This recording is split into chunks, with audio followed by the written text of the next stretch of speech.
Well, we've nearly survived through September, the most bearish month historically for crypto. But what does October and Q4 of 2022 have in store for us? Hello, I'm Crypto Casey and welcome to another episode of Crypto This Week. Every Sunday, we explore the latest global news stories affecting the crypto markets, as well as the ever-changing macroeconomic environment of the world at large. This video is sponsored by Efani, and more on them in a bit. Awesome, let's hit Crypto This Week.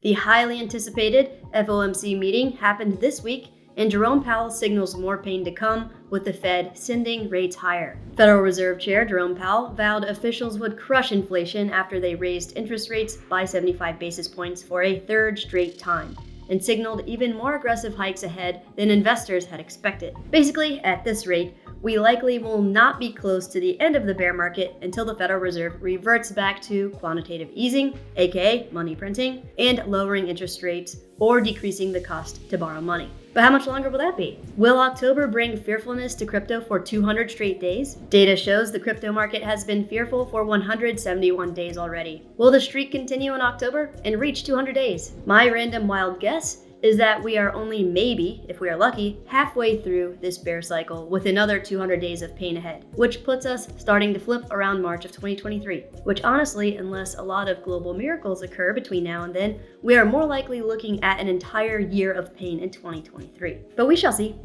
Tell me what your random wild guess about when the bear cycle might come to an end in the comments below. Either way, it's best to prepare for a long and ugly recession, says Dr. Doom, the economist who predicted the 2008 crash. One of the first experts to forecast the 2008 recession is sounding the alarm bells that another big economic downturn is on the way. And whether or not he's right, as crazy crypto investors interested in speculative experimental technology, it's best to prepare for the worst, because we will be better off regardless of what happens. Prepare for the worst by increasing your knowledge and increasing your income so you'll have more cash to take advantage of some amazing opportunities this bear market will afford us. Bank of America says cash is king as investor pessimism hits 2008 era high.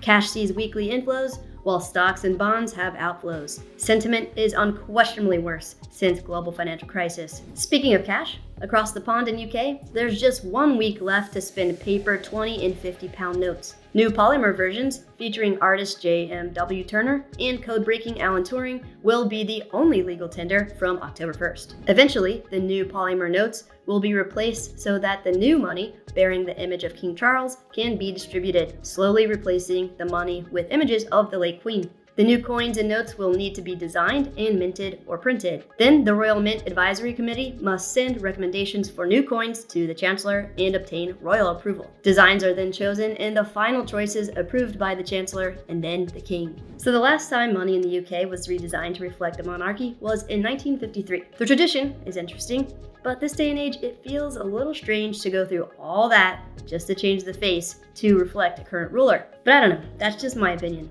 Let me know what you guys feel about it, especially British citizens, in the comments below. Cool, back to crypto. Crypto needs global regulatory framework, IMF or International Monetary Fund says. The longer it takes international regulators to form a game plan for regulating crypto, the more likely it is that regulation will be locked in at a fragmented national level, warned the IMF on Tuesday. Deputy and Assistant Directors Narain and Moretti argue that the absence of a coordinated global response to the crypto boom has given way to fragmented national level regulation that leads to regulatory arbitrage as crypto actors migrate to the friendliest jurisdictions with the least regulatory rigor, while remaining accessible to anyone with internet access. The IMF has stressed that a global response must be done sooner rather than later to avoid national regulators from being locked into differing regulatory frameworks. And seeing as how the IMF are just a bunch of thieves, it would be best for us if their self-serving global response was untimely. Another regulator that claims to be a protector of the people was called out this week. Mark Cuban and SEC Chairman Gary Gensler took to Twitter to discuss their frustrations with crypto. In his response on Twitter, Cuban blasted Gensler by questioning if the SEC were actually interested in working on behalf of investors and whether the agency would ever make it easy for questions from investors and business people to be asked and answered. He continued by saying that it's almost impossible for the average person to open up that dialogue. and that those who can't afford lawyers can only guess when it comes to cryptocurrency regulation. On Twitter again, Cuban commented on a post related to the Coinbase investigation, saying, "Think this is bad? Wait till you see what they come up with for registration of tokens." What Cuban is referring to is the possibility that the SEC requires tokens to register as securities, just as it does stocks. That would mean a filing of reports from a token's developers on a periodic basis. Cuban pointedly summed up his feelings by saying, "That's the nightmare that's waiting for the crypto industry." And nightmare is a bit of an understatement now that Ethereum has changed from proof of work consensus to proof of stake. Because as we discussed in last week's episode, a few hours after the Ethereum merge, Gensler made a statement that proof of stake cryptocurrencies could be securities. This would be both a nail in the United States coffin as a technological global elite and in the crypto markets at large due to a loss of investments from the most wealthy country in the world, the US. Bearish.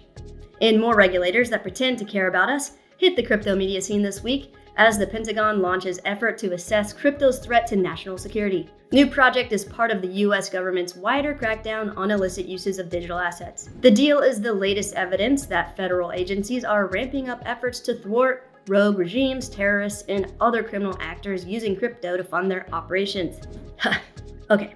This United States commitment to fight terrorism narrative has been played out far too long, it's embarrassing, and no one believes it anymore. And more regulators that actually don't even really bother pretending that they care about people at all, we will have to deal with them firsthand. Get ready for a swarm of incompetent IRS agents in 2023. The IRS is hiring 87,000 agents thanks to President Joe Biden's 2021 infrastructure package, but they won't be fully trained for 3 years. Lovely. And another potentially bearish event that could be in the pipeline as stablecoin issuer Tether ordered to produce documents showing backing of USDT. The order relates to a lawsuit that alleges unbacked USDT issuances have caused $1.4 trillion in damages to the market. Tether has been ordered by a US judge in New York to produce financial records relating to the backing of USDT as part of a lawsuit that alleges Tether conspired to issue the stablecoin as part of a campaign to inflate the price of Bitcoin. Yikes. Well, we have talked about this in multiple videos on the channel, but if you haven't checked them out yet, click on the link above to watch the most recent one explaining how Tether could bring down the entire crypto market with it if it goes bust. Alright, let's finish things off with a flurry of bullish news stories from the week. But first, a quick note about Efani. People have been losing tons of money from SIM swapping attacks, so as a crypto investor, it's especially important to stay vigilant during these crazy times. Efani is a secure mobile phone service that guarantees 100% protection against SIM swaps, as well as fake towers, eavesdropping, location tracking, spam calls, spam texts, and malware. They are based in the United States, and if peace of mind knowing you will never become a victim of a SIM swap isn't amazing enough, if by some crazy chance you do become a victim of a SIM swap, your secure mobile service with Efani comes with $5 million worth of insurance coverage to protect you from any financial losses you experience from a SIM hack. And when you choose to secure your phone and financial assets with Efani, it is typically only about $10 to $30 more per month than your regular cell phone service. All their plans come with a 100% money-back guarantee for the first 60 days,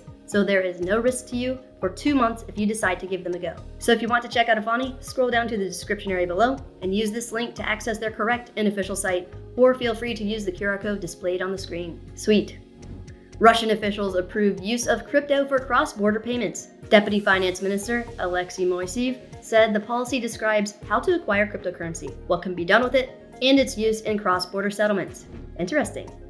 Also, like we've been covering over the past several months, institutional interest in crypto continues to rise amid struggling prices. Fortnite creator Epic Games helps raise $30 million for metaverse firm Hadeen. And Web3 bug bounty platform Immunify raises $24 million for its Series A funding round. Cool. And we've got some traditional finance players feeling the FOMO. Nasdaq enters crypto business with focus on security. Nasdaq is taking its first steps into crypto services with an emphasis on security, entering the business with a custody product for Bitcoin and Ether aimed at institutional investors. And finally, a random and interesting form of adoption, Colorado residents can now use crypto to pay taxes. The state's taxpayers can do so through PayPal for an additional fee. Awesome. Well, that was Crypto This Week with me, Crypto Casey. If you enjoyed the episode, please make sure to like this video, subscribe to the channel, and click the bell notification to stay up to date on all of the latest content. So which regulatory entity are you most worried about, if any? Do you think Tether will get out of producing documents yet again? Will the Federal Reserve actually continue to raise rates? Let me know in the comments below. Be safe out there.